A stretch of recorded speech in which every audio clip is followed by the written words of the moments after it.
दोस्तों जैसे जैसे यूपीएससी का प्रीलिम्स पास आता है, हम सबका टेंशन का लेवल थोड़ा सा बढ़ता चला जाता है। चाहे कितनी भी पढ़ाई करी हो, चाहे कितना भी रिवीजन किया हो, कितने भी टेस्ट करे हो, हमेशा एक अंदर से भावना आती है कि यार जो पढ़ा है उसमें से आएगा या नहीं आएगा, जो पढ़ा है वो पर्याप्त है या कुछ और पढ़ने की जरूरत है। और इसीलिए बार बार स्टूडेंट्स कहते हैं कि सर कुछ लास्ट मिनट टिप्स दे दीजिए कि क्या पढ़ के जाएं और क्या ना पढ़ के जाएं। देखिए, अब यूपीएससी में कोई लास्ट मिनट की पढ़ाई का कोई ऐसा बहुत ज्यादा मतलब नहीं होता, क्योंकि अगर आपने पूरे साल पढ़ाई करी है तो आपको एग्जामिनेशन में वही काम आएगी। लेकिन तब भी हैविंग सेड दैट, अगर आपको कुछ ऐसे टॉपिक्स बता दिए जाएं जिनको लेकर हमें ऐसा लगता है कि वो हाई वैल्यू टॉपिक हैं, उनके आने की पॉसिबिलिटी जो है, संभावना जो है वो इस साल ज्यादा है। किसी ना किसी कारण से वो समाचारों में रहे थे, चर्चा में रहे थे, या फिर उनसे लगातार प्रश्न आ रहे हैं, या पिछले कई साल से प्रश्न नहीं आया इसलिए संभावना ज्यादा है। तो हर विषय का ये मेथड अलग अलग हो सकता है। तो अगले 15-20 मिनट अगर आप हमको देंगे तो हमारे अनअकैडमी के जितने टीचर्स हैं वो आपको अपने अपने विषय के ऐसे 5-7 टॉपिक्स बता देंगे जिनको आप अब बचे हुए एक आध दिन में रिवाइज कर सकते हैं। याद रखिए, हम बिल्कुल भी ये नहीं कह रहे कि आपको केवल इसको ही पढ़ना है, लेकिन आखिरी एक आध दिन के रिवीजन पे अगर आप इन टॉपिक्स पे फोकस कर लेंगे तो आप ये सुनिश्चित कर सकते हैं कि एक सिग्निफिकेंट नंबर ऑफ सवाल आपके इसमें निश्चित तौर पे सही होने जा रहे हैं।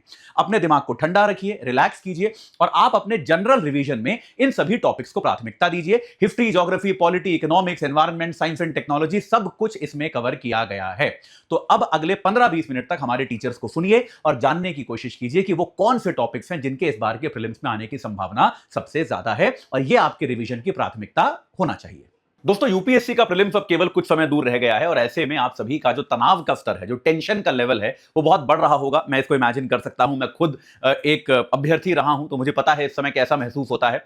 तो इस समय सबसे पहले आपको ऐसा लगेगा कि आपने जो भी पढ़ा है वो काफी नहीं है, आपको तो कुछ भी नहीं आता। ये सारी फीलिंग्स बहुत कॉमन है, ये बहुत ही सामान्य है। लेकिन अगर आपके साथ ऐसा हो रहा है तो इस बात को याद रखिए कि इस फीलिंग को दबा लीजिए। ऐसा कुछ नहीं है, सबको ऐसा ही लगता है, ठीक है। हाँ, और इस समय कुछ बहुत नया आविष्कार करने की आवश्यकता नहीं है। कुछ भी ऐसा आपको कुछ नया व्हील, जिसको कहते हैं ना, टू री इन्वेंट द व्हील, आपको कुछ नई चीज खोजने की जरूरत नहीं है। जो आप पढ़ चुके हैं उसी को एक बार टॉपिक बाय टॉपिक देखते चले जाइए कि क्या हमने जो पढ़ा है वो सब हमें ठीक से याद आ रहा है या फिर नहीं आ रहा। अगर वो ठीक से याद नहीं आ रहा है तो उसी को एक बार रिवाइज कर लीजिए।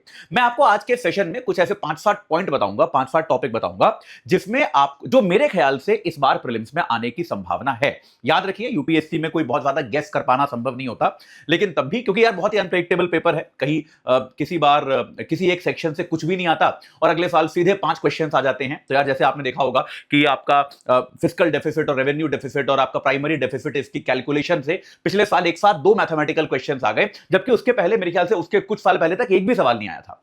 तो अचानक से एकदम से 2 सवाल आ गए, दोनों मैथमेटिकल एक ही प्रकार के। तो ऐसा कई बार हो जाता है, लेकिन तब भी एक, अगर आपको अभी रिवीजन करना है तो उस रिवीजन में कौन कौन से टॉपिक्स जो है वो आपको पढ़ने चाहिए, अभी कौन से टॉपिक्स आपको एक बार जल्दी से दोबारा देख लेने चाहिए। तो सबसे पहला मैं मानता हूं, क्योंकि भारत का जिस तरह से यूपीआई का क्रांति हुआ है, तो मैं मानता हूं एक डिजिटल पेमेंट जो है, इसके बारे में आपको एक बार फिर से पढ़ लेना चाहिए।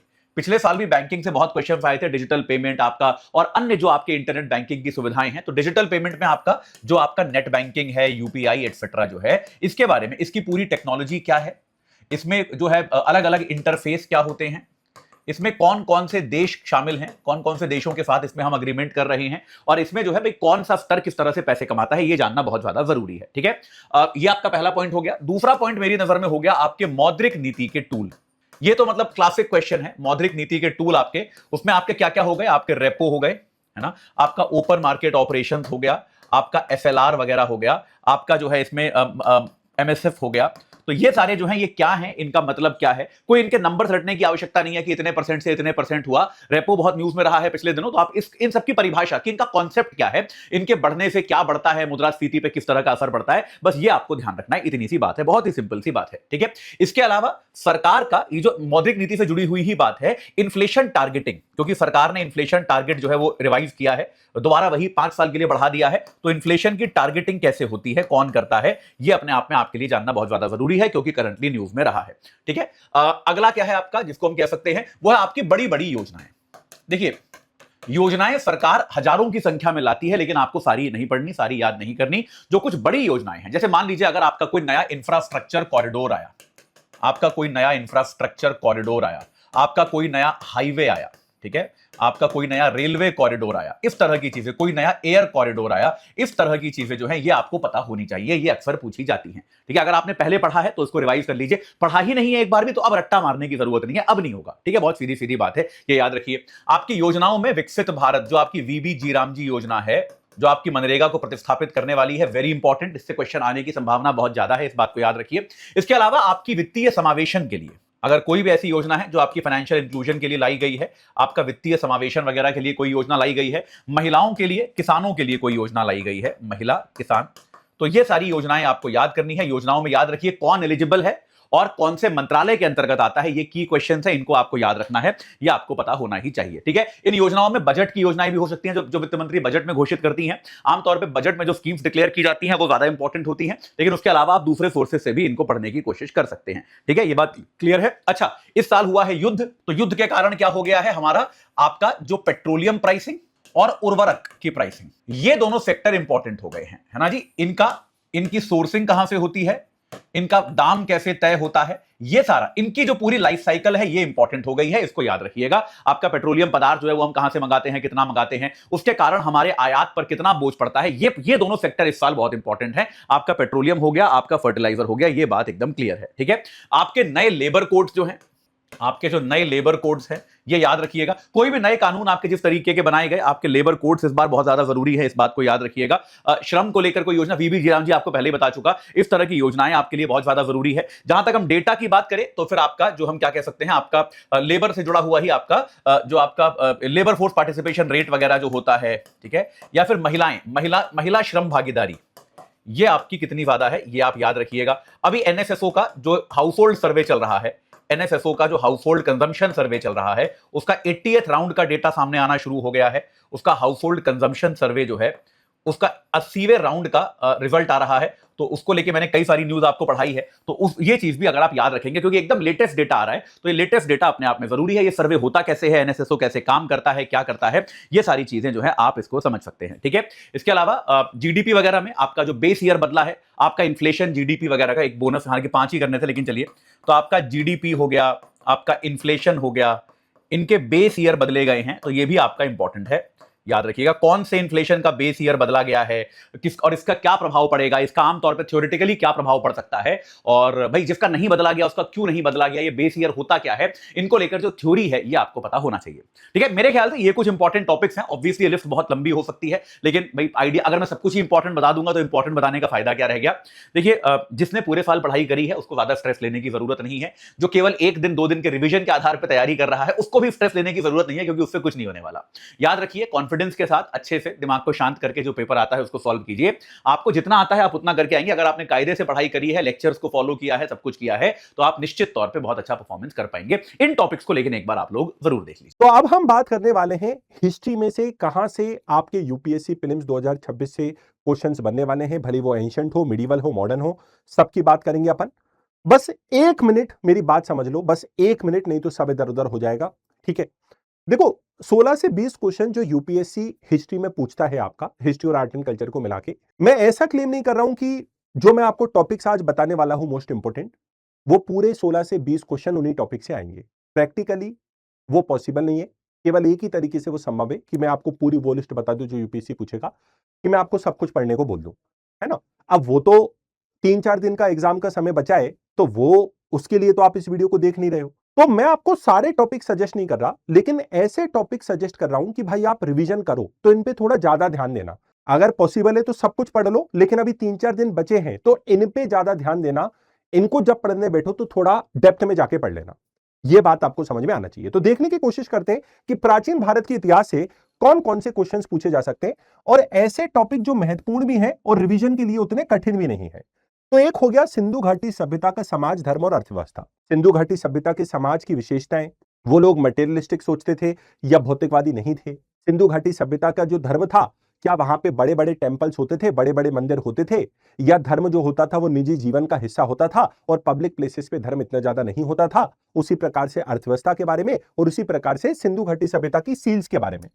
मैं यहां पे सील्स नहीं लिख पाया हूं, लेकिन आपको सील्स को भी, जो सिंधु घाटी सभ्यता की मोहरें होती थी, उनको भी पढ़ लेना है। जैन धर्म और बुद्ध धर्म आपको एंटायरली पता होना चाहिए। जैन धर्म, बुद्ध धर्म, आत्मा के बारे में उनका क्या विश्वास था, पुनर्जन्म में विश्वास करते थे कि नहीं करते थे, कर्म में विश्वास करते थे कि नहीं करते थे, वैदिक अनुष्ठानों में उनका विश्वास था कि नहीं था, वेदों की सर्वोच्चता, वैदिक अथॉरिटी में उनका विश्वास था कि नहीं था, बुद्ध से रिलेटेड इंपॉर्टेंट जगह, बुद्ध से रिलेटेड इंपॉर्टेंट राजा, उसी प्रकार से जैनिज्म से रिलेटेड। तो पूरी मान्यताएं अपन को पता होना चाहिए। मौर्य काल अगर आप पढ़ रहे हो तो आप अशोक को ध्यान से पढ़ो। आप चंद्रगुप्त मौर्य, बिंदुसार वगैरह को भी पढ़ सकते हैं, लेकिन अशोक और उनकी धम्म की पॉलिसी और उनके शिलालेख और शिलालेखों से मिलने वाली सीख और उनकी लोकेशंस, ये आपको मौर्य पीरियड से पता होना चाहिए। थोड़ा समाज और प्रशासन के बारे में भी पढ़ लेना, यहां से भी प्रश्न आ सकते हैं मौर्य पीरियड से।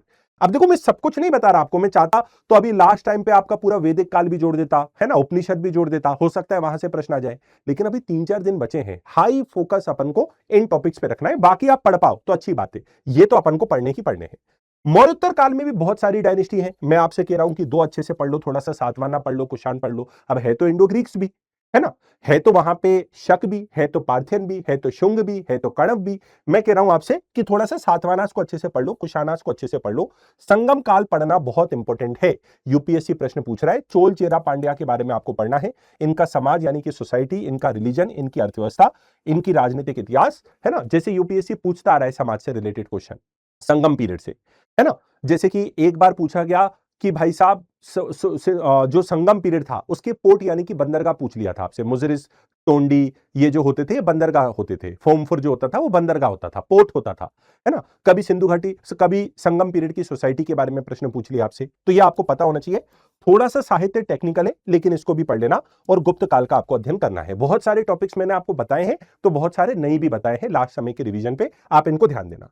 अब आप कहोगे कि सर आपने तो हमें साइट वाले बताए नहीं कि हमें पुरा पाषाण, मध्य पाषाण, नव पाषाण, हड़प्पा, मौर्य काल की इंपोर्टेंट साइट्स पढ़नी है, जगह पढ़नी है, लोकेशंस पढ़नी है। देखो, वो महत्वपूर्ण तो है, लेकिन वो पढ़ने में अभी कठिन है।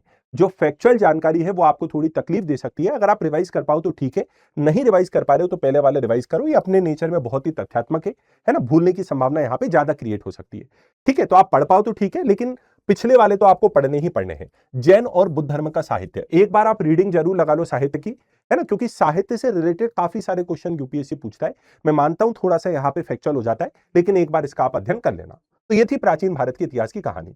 साइड से रिलेटेड यूपीएससी लगातार क्वेश्चन पूछता रहा है, लेकिन मैं वही बता रहा हूं, थोड़ा सा वो पढ़ने में फैक्चुअल हो जाता है, तो लर्नर्स को प्रॉब्लम आती है लास्ट स्टेज पे। प्री मिडिवल हिस्ट्री, ये पूरे टॉपिक्स आपको नहीं पढ़ने पूर्व मध्यकालीन इतिहास से। आपको क्या क्या पढ़ना है, मेरे हिसाब से आप एक पुष्यभूति डायनेस्टी पढ़ लो, जो हर्षवर्धन की डायनेस्टी होती थी, वो पुष्यभूति डायनेस्टी पढ़ लो आप, हर्षवर्धन की, है ना। आप चालुक्य पढ़ लो, चालुक्य को पढ़ना बहुत जरूरी है ना, खासकर आपके जो कल्याणी के चालुक्य होते थे, है ना, खासकर आपके जो बादामी के चालुक्य होते थे। तो अगर आप कल्याणी चालुक्य नहीं पढ़ पा रहे हो तो आप बादामी चालुक्य को तो पढ़ ही लो, है ना। पुलकेशिन II के बारे में पढ़ लो, है ना, उनका आर्किटेक्चर, उनके मंदिर के बारे में पढ़ लो, है ना, जैसे कि चालुक्यास का जो आपका वैसारा स्टाइल ऑफ टेंपल आर्किटेक्चर होता था, तो चालुक्य पढ़ लो। हर्षवर्धन आपको पढ़ना है ना। पालास को थोड़ा अच्छे से आप अध्ययन कर लो, और राष्ट्रकूटास को आप अच्छे से अध्ययन कर लो, तीनों को पढ़ लो इनफैक्ट, क्योंकि यूपीएससी ने जो 2020 में क्रोनोलॉजी बेस्ड क्वेश्चन पूछा था, उसमें गोपाल के बारे में भी क्वेश्चन पूछा था, और उसमें मिहिर भोजा के बारे में भी क्वेश्चन पूछा था, ये आप पढ़ लो। पल्लव्स के बारे में यूपीएससी मेंस में पूछता आ रहा है, तो पल्लव्स को अपन को पढ़ना जरूरी है। पिछले साल भी तो क्वेश्चन आया था पल्लवास से, महेंद्र वर्मन के बारे में, है ना, विचित्र चरिता, मत विलासा, है ना, गुना भरगा, ये किसको टाइटल्स मिले, ये 2025 में यूपीएससी ने प्रीलिम्स में पूछा, और 24 में मेंस में क्वेश्चन पूछा था पल्लवास से, तो पल्लवास पढ़ लो। चोलास को जरूर पढ़ना, चोलास को मत छोड़ना। राजेंद्र चोला, राजा राज चोला, है ना, इनके बारे में तो आप पढ़ ही लेना, है ना। परंतका फर्स्ट के बारे में भी पढ़ लेना। तो ये आता है, मैं सब कुछ आपको पढ़ने को नहीं बोल रहा कि मोखारी मैत्रक पढ़ लो, इन पे थोड़ा सा अपन को ध्यान देना है। दिल्ली सल्तनत में आप क्या क्या पढ़ोगे, देखो दिल्ली सल्तनत में आप एक मंगोल आक्रमण को जरूर पढ़ लेना, 4-5 बार वहां से क्वेश्चन आ गया, ज्यादा नहीं। चंगेज खान का आक्रमण पढ़ लो, तैमूर लेन का आक्रमण हो गया ना, तो थोड़ा सा मंगोल आक्रमण आप ध्यान से रखना, है ना। विजयनगर साम्राज्य अपन को पूरा कवर करना ही है, विजयनगर साम्राज्य, है ना। यहां से आप दिल्ली सल्तनत का प्रशासन पढ़ लेना, और ज्यादातर आप खिलजी डायनेस्टी पढ़ लेना और तुगलक डायनेस्टी पढ़ लेना। विजयनगर साम्राज्य तो बहुत इंपॉर्टेंट है, रिवीजन इसका आपको पूरा करना पड़ेगा। बहमनी सल्तनत को आप चाहो तो छोड़ सकते हो, अगर चाहो तो केवल बहमन शाह के बारे में पढ़ सकते हो, आप बहमन शाह के बारे में पढ़ सकते हो, ठीक है। फिर अपने आगे की कहानी निकल के आती है यहाँ पे मिडिवल हिस्ट्री की।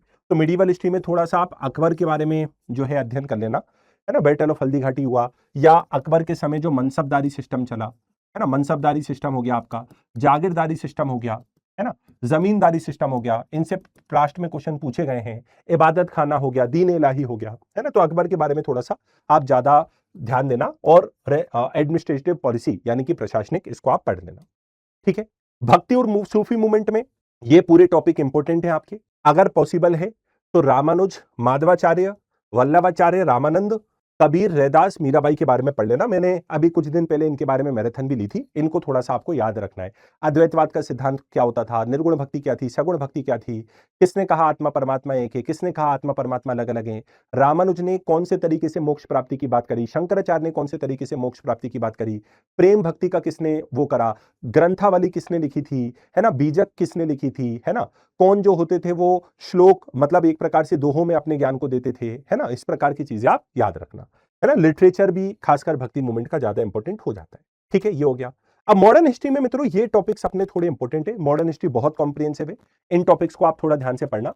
देखो, एडवेंट ऑफ यूरोपियन में, यूरोपियन में आप सब कुछ नहीं पढ़ पा रहे तो कम से कम पुर्तगाली और फ्रांस पढ़ लेना, है ना। पुर्तगालियों से तो यूपीएससी पिछले 4-5 साल में 2-3 बार क्वेश्चन पूछ चुका है, तो हो सकता है इस बार फ्रांस से क्वेश्चन आ जाए, या हो सकता है डच से आ जाए। ब्रिटिश के बारे में तो वो आगे पीछे बहुत पूछते ही रहते हैं, तो ये आप पढ़ लेना। एक्ट 1813, 1833, 1858, 1909, 1919, 1935, खासकर ये दोनों एक्ट काफी इंपोर्टेंट है, और ये दोनों एक्ट काफी इंपोर्टेंट है। गांधीयन मूवमेंट और उनसे रिलेटेड पर्सनैलिटीज आपको नहीं छोड़ना है ना, गांधीवादी आंदोलन और उनसे संबंधित, जैसे कभी हो सकता है आपसे महात्मा गांधी से रिलेटेड वो सिविल डिसोबीडियंस मूवमेंट ना पूछे, लेकिन कमला देवी चट्टोपाध्याय के बारे में पूछे। हो सकता है आपसे सरोजनी नायडू के बारे में पूछ ले कि सिविल डिसोबीडियंस मूवमेंट में उनका क्या योगदान था। हो सकता है आपसे अरुण आसफ अली के बारे में पूछ ले, उषा मेहता के बारे में पूछ ले, विनोबा भावे के बारे में पूछ ले, अनसुईया बेन के बारे में पूछ ले, राजकुमार शुक्ला के बारे में पूछ ले। तो महात्मा गांधी अकेले नहीं, बल्कि उनके आंदोलन से संबंधित पर्सनैलिटीज भी अपन को पता होना चाहिए।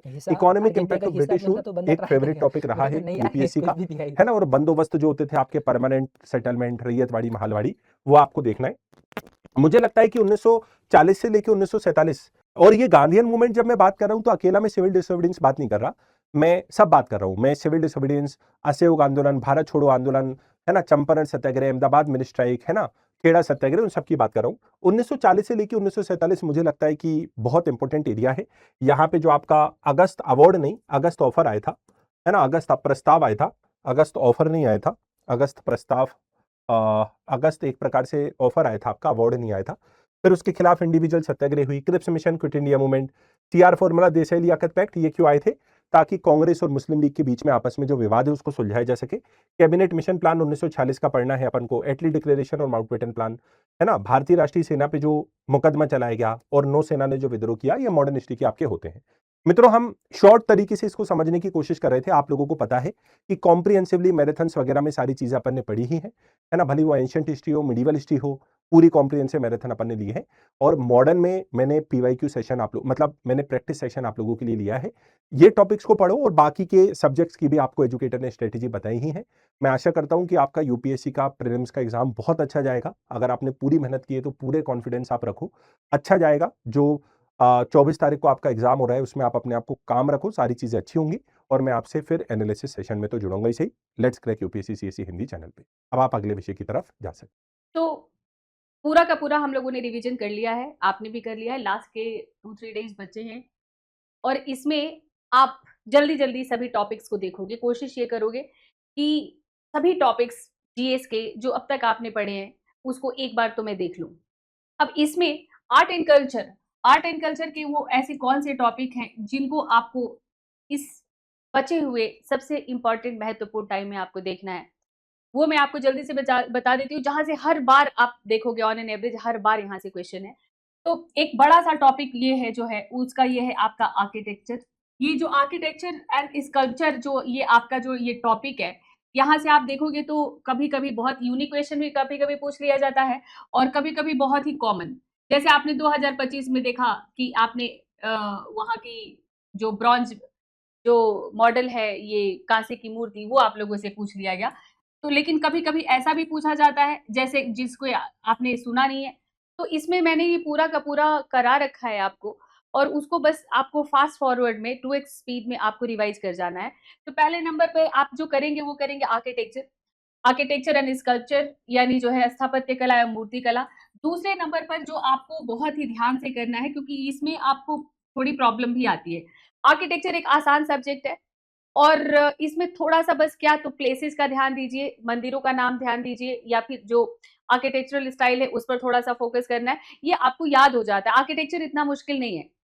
बस उसी तरह से कहाँ से कौन-सा स्कल्पचर मिला है, कौन-सा किस स्टाइल में बना है, ये ज़रा-सा करना होता है, तो ये एक ईज़ी टॉपिक है, पर ये बड़ा है और क्योंकि यहाँ से काफ़ी स्कोप बनता है एग्ज़ामिनर का पूछने का, इसलिए पूछ लेता है। जो दूसरे नंबर पे जो महत्वपूर्ण टॉपिक है आपका, वो है लिटरेचर यानी साहित्य और हमने ये देखा कि ये एक क्लिष्ट यानी थोड़ा-सा टफ सब्जेक्ट है। क्यों टफ है? समझने में मुश्किल नहीं है, लेकिन याद करने में मुश्किल है क्योंकि यहाँ पर इतने सारे बुक और ऑथर्स इतने सारे इसमें टेक्स्ट नेम आ जाते हैं कि जो ग्रंथों का नाम और उनके लेखक और कभी-कभी आपको विषय भी पूछ लिया जाता है। तो ये एक बड़ा भी टॉपिक है क्योंकि इसमें आप पूरा का पूरा संस्कृत साहित्य पढ़ते हैं। तो संस्कृत साहित्य, उसके साथ पाली यानी बौद्ध साहित्य, जैन साहित्य, तो इसमें जो है संभावना थोड़ी-सी क्वेश्चन आने की भी ज़्यादा होती है और जो जो नंबर ऑफ टेक्स्ट हैं, ऑथर्स हैं, तो जैसा कि मैंने बताया कि बहुत ज़्यादा है, तो लेकिन क्वेश्चन यहाँ से बार-बार पूछा जा रहा है। तो इसलिए जो है आप इस पर विशेष ध्यान देंगे, लास्ट रिवीजन करिए इसे क्योंकि सबसे ज़्यादा क्वेश्चन आने की संभावना यहाँ से है। तीसरे नंबर पर इसमें सभी की क्या है तो आर्किटेक्चर रिलेटेड जो प्लेसेस हैं, है ना? तो ये जो प्लेसेस हैं इसमें प्लेसेस कैसे आपका कवर हो जाता है, तो इसमें कहाँ से कौन-सी फाइंडिंग्स मिली है, तो ये जब आप आर्किटेक्चर पढ़ोगे तभी ये आपको कई सारे प्लेसेस मिलेंगी।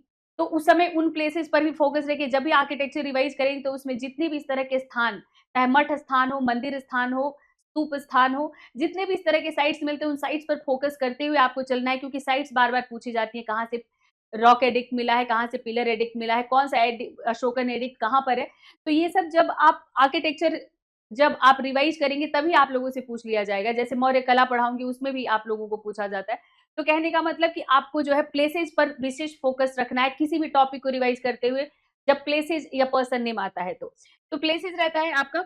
और एक टॉपिक के तौर पर जो आप रिवाइज करेंगे तो इसके बाद जो है आपका क्या है तो चौथे नंबर पर है आपका पेंटिंग। तो पेंटिंग आप लोगों को देख लेना है, लेकिन पेंटिंग में भी मुख्य रूप से आपको कौन सा पेंटिंग देखना है तो इसमें जो एंशिएंट पेंटिंग है उस पर फोकस रखिए। बाकी जो है मेडिवल में जहांगीर से पूछ लिया गया है तो बहुत कम पॉसिबिलिटी है, बाकी मुगल में अकबर के समय का एक बार आप लोग देख लेंगे। तो पेंटिंग में जो एंशिएंट टाइम वाला है स्पेशली जो है जो जितने म्यूरल्स वगैरह हैं उस पर थोड़ा-सा विशेष ध्यान आप लोग रखेंगे। तो इसमें जो है केव्स हैं वो केव्स पर आप फोकस करेंगे, ठीक है? तो बाकी जैसे कॉइन नेम पूछा जाता है आप लोगों से, कॉइन पूछा जाता है, इंस्क्रिप्शन पूछा जाता है, तो ये जब आप हिस्ट्री रिवाइज कर रहे होंगे, जब आप एंशिएंट हिस्ट्री रिवाइज करेंगे, जब मेडिवल हिस्ट्री रिवाइज करेंगे, तो आपको उस समय जो है ये बार-बार इनका नाम आएगा। जब भी आप मौर्य पढ़ते हैं, गुप्त पढ़ते हैं या फिर गुप्तोत्तर पढ़ते हैं या फिर आप जो है हम लोग जब आते हैं मेडिवल टाइम में तो सल्तनत पीरियड या मुगल एरा में, तो आप जब हिस्ट्री रिवाइज करेंगे तो बहुत सारे कॉइन्स और इंस्क्रिप्शन का नाम आता है, तो उस समय थोड़ा-सा इसका आप लोग ध्यान रख लें कि जब आप हिस्ट्री रिवाइज कर रहे हो तो इन पर भी आपको फोकस करना है क्योंकि जो हमारा कल्चर वाला जो पार्ट है वो मेनली क्या है तो हिस्ट्री से बहुत ज्यादा क्या है रिलेटेड है।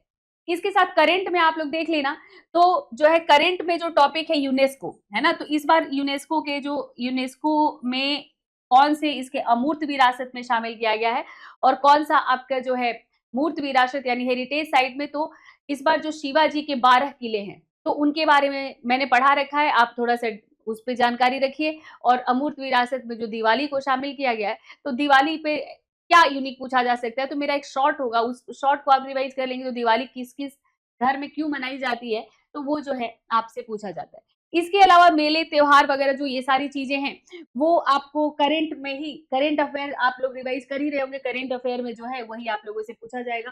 बाकी संगीत नृत्य इन सब से क्वेश्चन बहुत कम है, हाथ कंडे पूछ लिया गया आप लोगों से, गंधर्व महाविद्यालय एक बार पूछ लिया गया है, शायद उससे ज्यादा क्वेश्चन नहीं आएगा।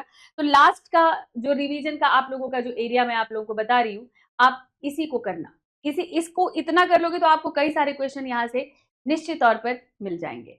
तो ऑल द बेस्ट। याद है स्कूल टाइम में जब भी मैम इंपॉर्टेंट क्वेश्चन पे टिक लगाती थी ना तो मेरी पूरी कोशिश होती थी मैडम के पास मेरी बुक हो, फिर मैं पूरी क्लास में बताते फिरूं कि देखो 10वें पे 15वें पे मैडम ने टिक लगाया है। लेकिन ये जो यूपीएससी है ना, ये दुनिया का, ये भारत का सबसे कठिन एग्जाम है यार। यहाँ पर ऐसा नहीं होता कि मैं तुम्हें टॉप 20 प्रश्न दे दूंगी या फिर तुम्हें 50 MCQs दे दूंगी, सुबह 4 बजे उठ के 4 AM क्लास दे दूंगी और बोलूंगी देखो बेटा इसी में से प्रश्न आएगा। This is UPSC guys. यहाँ पे आपको कम से कम 1.5 साल की 18 महीनों की मेहनत करनी पड़ती है। हाँ, लेकिन फिर भी जब हम लोग बात करते हैं अपने विषयों की तो हमको ये पता होता है कि हमें कौन से बेसिक स्ट्रॉन्ग करने हैं, और बेसिक स्ट्रॉन्ग करने के बाद यूपीएससी कौन सी चीज़ों से प्रश्न पूछ सकती है। अगर यूपीएससी भूगोल में 15 प्रश्न इस बार प्रीलिम्स में पूछने वाली है तो अंदाजन मैं कह सकती हूँ कि 10 प्रश्न ऐसे होंगे जो आप आराम से सॉल्व कर सकते हैं, और 15 में से कम 13 प्रश्न आप तब सॉल्व कर पाएंगे जब आपने मुझसे पूरा physical Indian world human economical geography पढ़ा होगा। तो वैसे तो मैं आपको ऐसा नहीं बोल सकती कि जो टॉपिक मैं बताऊंगी उसी से प्रश्न आएगा, बट फिर भी अगर मैं आपको थोड़े से इंपॉर्टेंट चीजें बताऊं तो आप जानते हैं कि हम लोग भूगोल को 4 ब्रांचेस में बांट कर पढ़ते हैं। फिजिकल ज्योग्राफी यानी कि भौतिक भूगोल, भारत का भूगोल, विश्व मानचित्रण और मानव और आर्थिक भूगोल। जहां तक कहानी है भौतिक भूगोल की, फिजिकल ज्योग्राफी की, इसमें कुछ याद नहीं किया जाता, सिर्फ कॉन्सेप्ट समझे जाते हैं। अगर तुमने हर कॉन्सेप्ट 2 बार मुझसे समझा है, यकीन मानो प्रश्न तुमसे बन जाएंगे। फिजिकल ज्योग्राफी को अपन 4 यूनिट में करते हैं। एस्ट्रोनॉमी में आप लोगों को थोड़ा बहुत शुद्ध ग्रह के बारे में ज्ञान होना चाहिए, शुद्ध ग्रह और धूमकेतु के डिफरेंस से प्रश्न आ सकता है। इसके अलावा ग्रहण के बारे में ज्ञान होना चाहिए जो मैंने आपको पढ़ाया है। उसके बाद मैं आती हूँ अक्षांश देशांतर रेखाओं पे। आप जानते हैं कि पिछली बार अंतरराष्ट्रीय तिथि रेखा से प्रश्न आ गया था, इंटरनेशनल डेट लाइन से प्रश्न आ गया था, क्या पता इस बार वो इंटरनेशनल टाइम से कुछ प्रश्न पूछ लें। इसके अलावा हम लोगों की आदत है कि सूर्य क्षितिज के नीचे अभी नहीं डूब रहा है, उसके अलावा सूर्य व्योमस्थ कब चमक रहा है, तो वो जो 21 जून उत्तर अयानांत, दक्षिण अयानांत, समर सॉलिस्टिस, विंटर सॉलिस्टिस वाले जो कॉन्सेप्ट होते हैं ना, वहां से प्रश्न यूपीएससी को पूछती है, लेकिन वहां पे शब्द जाल बिछाती है। मैंने तुम्हें खूब एमसीक्यूज कराई हूं, 22 मई को फिर से फ्री क्लासेस में करा रही हूं। तो वो जो एमसीक्यूज है ना, उनकी भाषा को समझना। कॉन्सेप्ट तुमने पढ़ा है, लेकिन समर सॉलिस्टिस, विंटर सॉलिस्टिस, अक्षांश देशांतर, ऋतु परिवर्तन में उनके भाषा के जाल में मत फंसना, सही उत्तर तुम्हें जरूर मिलेगा। फिर अगर मैं आती हूँ जियोमॉर्फोलॉजी पे, आपका इंटीरियर ऑफ द अर्थ, पृथ्वी की आंतरिक संरचना, जियोमैग्नेटिज्म और उसके बाद प्लेट टेक्टोनिक का टॉपिक बहुत इंपॉर्टेंट है। आप जानते हैं जगह जगह भूकंप आए हैं, भूस्खलन हुए हैं, तो प्लेटों के किनारे पर कौन से देश अवस्थित हैं ये तुम्हें पता होना चाहिए। ये जो प्लेट है ये कहाँ किसके नीचे जा रही है ये तुमको मालूम होना चाहिए।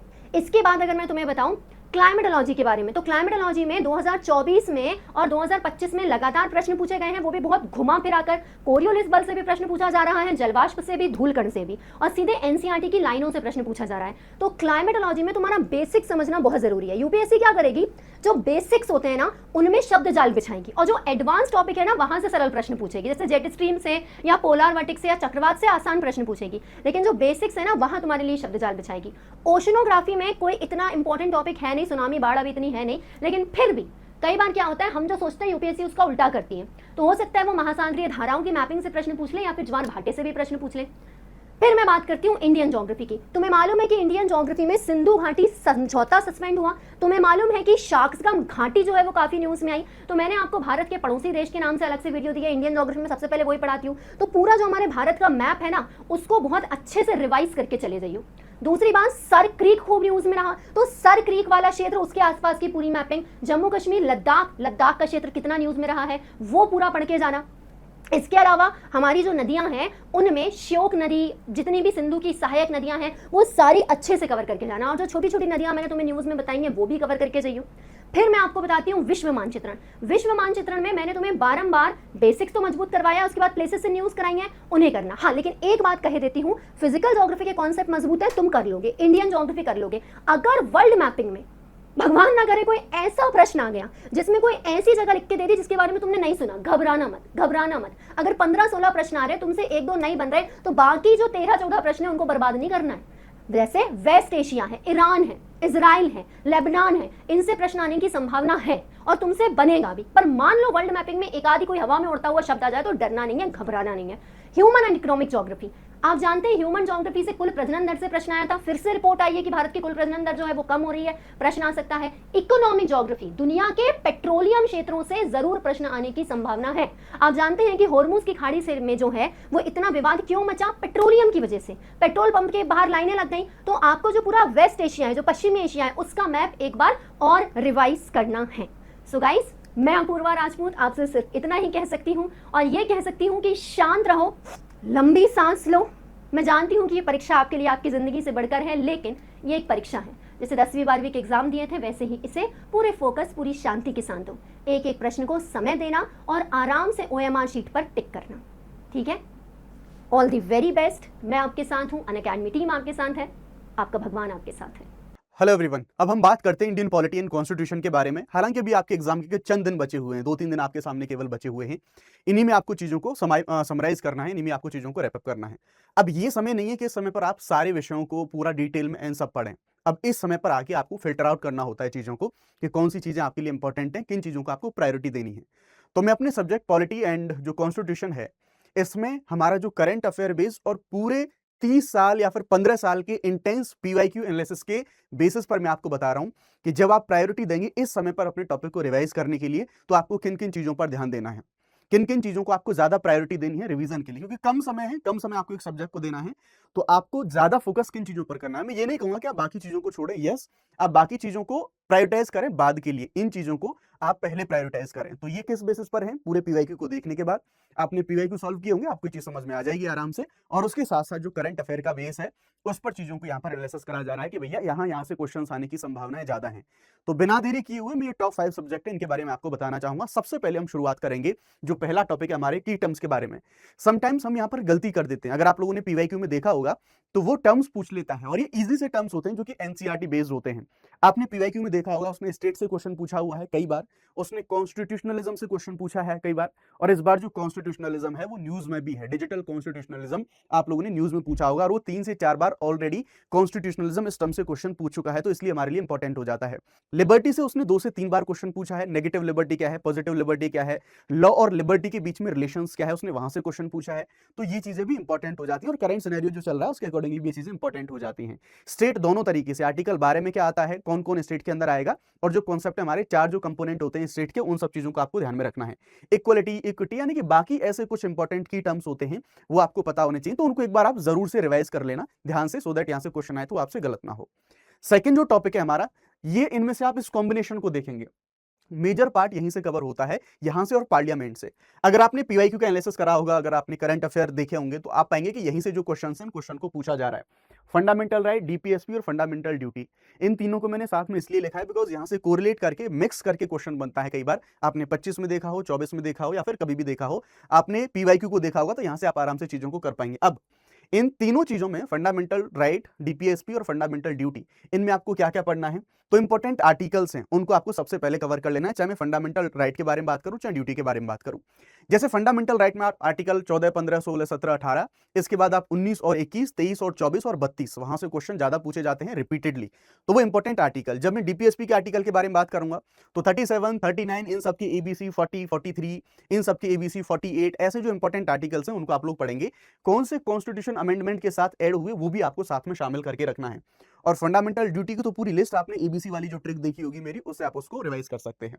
देन हम बात करेंगे इंपॉर्टेंट केसेस के बारे में। ये नहीं कह रहा कि आपको इंपॉर्टेंट डायरेक्टली सारे केसेस याद हो, बट कुछ ऐसे मेजर केसेस जहां से सीधे सीधे, जैसे आर्टिकल 21 है, अलग अलग टाइम पे अलग अलग जो केसेस है वहां से क्वेश्चन पूछे जाते हैं। आर्टिकल 19 के कुछ केसेस हैं, डीपीएसपी के कुछ केसेस हैं, मिनर्वा मिल्स, इन सब केसों के बारे में आपको यहाँ पर देख लेंगे। गोलकनाथ, मेनका गांधी, किस केस में सुप्रीम कोर्ट ने क्या कहा था, जैसे प्रियम्बल में भी समटाइम इन केसेस की बात हम लोग यहाँ पर कर रहे होते हैं। तो ऐसे इंपॉर्टेंट केसेस और अमेंडमेंट, अमेंडमेंट में आप देखेंगे फंडामेंटल राइट में कौन से अमेंडमेंट के द्वारा किस चीज को कहां शामिल करा गया, फंडामेंटल राइट में बदलाव कहां हुए। 21A के बारे में आप लोग देख लेते हैं। इसी तरह से कब हमारा जो संपत्ति का अधिकार था, कब उसके, यानी कि जितने भी इंपॉर्टेंट अमेंडमेंट हमारे फंडामेंटल राइट के अंदर हुए हैं उन सब चीजों को आप एक बार यहाँ पर देखेंगे। और इसी तरह से डीपीएस में भी जो अमेंडमेंट हुए हैं उनको आप देखेंगे, और फंडामेंटल ड्यूटी में तो एक ही अमेंडमेंट से वो ऐड हुए हैं।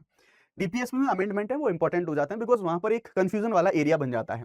रेट बहुत इंपॉर्टेंट है, हर बार मतलब आप देखेंगे कि कुछ ना कुछ ईयर के गैप पे क्वेश्चन पूछा जाता है, और इंपॉर्टेंट भी है बिकॉज बहुत सारे लोगों को कंफ्यूजन हो जाता है बिटवीन प्रोहिबिशन एंड सर्चियरी, यानी कि प्रतिषेध और उत्प्रेषण के बारे में कंफ्यूजन होता है।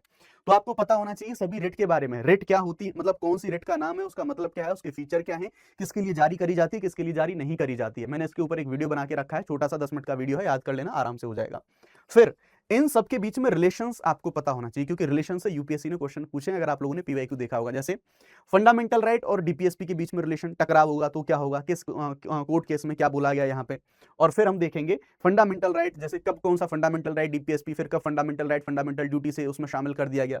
फंडामेंटल राइट और फंडामेंटल ड्यूटीज, इनके बीच में रिलेशंस क्या है, तो इन रिलेशंस को आप एक बार रिवीजन मारेंगे। फिर इनका जो क्लासिफिकेशन है, बिकॉज क्लासिफिकेशन से क्वेश्चंस आते हैं। जैसे फंडामेंटल राइट में क्लासिफिकेशन कैसे, तो आप देखेंगे कि कौन कौन से हमारे जो राइट्स हैं वो केवल सिटीजन्स के लिए, कौन से नॉन सिटीजन्स के लिए। और इसी तरह से अगर आप डीपीएसपी के बारे में बात करेंगे तो जो वहां से क्लासिफिकेशन है, ऑल्दो वो कॉन्स्टिट्यूशन में मेंशन नहीं है, बट स्टिल वहां से क्वेश्चन पूछे जाते हैं। यूपीएससी ने क्वेश्चन पूछा हुआ है कि कौन सा डीपीएसपी गांधीवादी है, इनमें से कौन सा समाजवादी, तो उन पर एक बार नजर जरूर मार के जाना, वो थोड़ा दुख देता है। तीसरा हमारा सबसे प्रमुख जो टॉपिक है दैट इज पार्लियामेंट।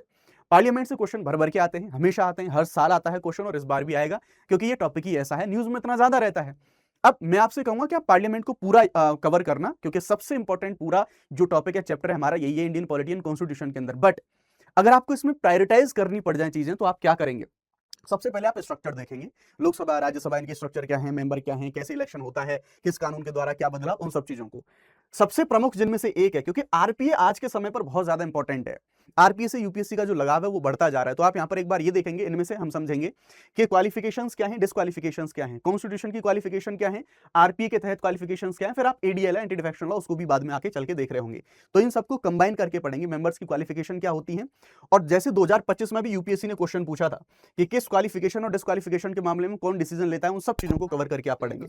इंपॉर्टेंट प्रस्ताव है, अविश्वास प्रस्ताव, निंदा प्रस्ताव, स्थगन प्रस्ताव, कटौती प्रस्ताव, और जो कुछ इंपॉर्टेंट रूल इस बार चर्चाओं में रहे हैं, जो नियम जो हमारी चर्चाओं में रहे हैं, उसकी वजह से पीठासीन अधिकारी जैसे राज्यसभा के पदेन सभापति, उपराष्ट्रपति और साथ ही साथ स्पीकर बहुत ज्यादा न्यूज में रहे इस बार। देने चांस क्वेश्चन पूछा जाए, क्या इलेक्शन होता है, कहां से रिमूवल के लिए कैसे मेजोरिटी चाहिए एंड ऑल वैसी सारी चीजें। Bill, one of the most important part, finance bill, money bill, उनमें क्या अंतर होता है, उसके साथ साथ क्या इनके फीचर्स होते हैं, क्या कंडीशंस होती है इनको इंट्रोड्यूस करने के लिए, अगर लोकसभा लैप्स होती है तो इनकी कंडीशन क्या बनती है 2024 में। हेलो हेलो हेलो तो बिल से तो भरपूर क्वेश्चंस, प्राइवेट मेंबर आखिरी बार कब आया था, अब तक कितने पास हो चुके हैं, वो सारी चीजें, क्योंकि प्राइवेट मेंबर बिल से भी क्वेश्चन पूछा हुआ है, तो बिल पर फोकस करना है। और देन हम देखेंगे डीलिमिटेशन, बिकॉज ऑलरेडी जैसे 2024 में आपने देखा होगा उसने पूछा कितनी बार, तो इस बार ये इंपॉर्टेंट था, न्यूज में था, इसलिए क्वेश्चन है, यहां से बनने की संभावना है। अगला टॉपिक है हमारा जो कि बहुत ज्यादा इंपॉर्टेंट है, यूपीएससी का फेवरेट है, hello hello hello hello hello local government. Select करना पड़ेगा। लोकल गवर्नमेंट में कुछ ऐसी चीजें जो न्यूज में रही हैं और पूछी भी जाती हैं। लोकल गवर्नमेंट में पहले तो आप पीआरआई और यूएलबी को पूरा पढ़ लेंगे, कौन सा स्वैच्छिक है, कौन सा अनिवार्य प्रावधान के अंदर आएगा, हेलो क्या हेलो इनका स्ट्रक्चर होता है, समितियां, उनका क्रम क्या होता है, उनका टाइमलाइन क्या है, किसने क्या रिकमेंडेशन दी, वो सब बेसिक आप पढ़ेंगे। फिर उसके बाद आप पेशा जो एक्ट है 1996 का, इसको आप पढ़ेंगे। इसको पढ़ने का रीजन ये है कि इसको 30 साल पूरे हुए हैं, और जैसे ही 10, 20, 30 कोई साल होता है तो वैसी कंडीशन में यूपीएससी वहां से क्वेश्चन पूछता है। और वैसे भी कुछ कंट्रोवर्सीज है, एक तो 30 साल पूरे हुए हैं, और वैसे कुछ कंट्रोवर्सीज हमें वो भी देखने को मिली है। कंट्रोवर्सी जैसे ओडिशा में बॉक्साइट की माइनिंग के लिए जो वेदांता ग्रुप है, उसको जो अप्रूवल्स दिए गए थे वो गलत तरीके से, ग्राम सभा का ऐसा आरोप लगाया कि ग्राम सभा की कुछ अप्रूवल्स हैं वो लिए ही नहीं गए। तो वैसी कंडीशन में आप पेसा एक्ट को बहुत डिटेल से पढ़ेंगे, और पेसा एक्ट के साथ मिक्स करके आप पढ़ेंगे जो फॉरेस्ट राइट एक्ट है कि कौन कौन सी, क्योंकि पेसा से और फॉरेस्ट राइट एक्ट से क्वेश्चन पूछे जाते हैं कि कौन कौन से ऐसे प्रोविजन है जहां अनिवार्य अनुमति की आवश्यकता होती है, ग्राम सभा की किन कंडीशन में परामर्श किया जाता है कि नहीं, कीवर्ड में वो यहां पर खेलता है। फॉरेस्ट राइट एक्ट से भी क्वेश्चन उसने पूछा हुआ है, और उसके साथ साथ 5वीं और 6वीं अनुसूची भी न्यूज में थी, एक बार इस पर भी आप यहाँ पर नजर डाल लेंगे। इन सब के बारे में अपन लोगों ने यहाँ पर देखा, और उसके बाद इन दोनों चीजों में आप देखेंगे यहाँ से जो क्वेश्चन है वो पूछे गए हैं, और ये काफी न्यूज में भी रहे हैं। 5वां और आखिरी हमारा इलेक्शन कमीशन ऑफ इंडिया, पूरा डिटेल से पढ़ेंगे इसके बारे में, क्या राइट्स हैं, क्या फंक्शंस हैं, क्या बदलाव हुए, अनूप बर्नवाल केस था, उसके बाद सरकार केस लेके आई, कैसे रिमूवल करते हैं, क्या प्रक्रिया होती है, उन सब चीजों को। और देन हम देखेंगे एंटी डिफेक्शन लॉ, यानी कि दल बदल कानून, ठीक है।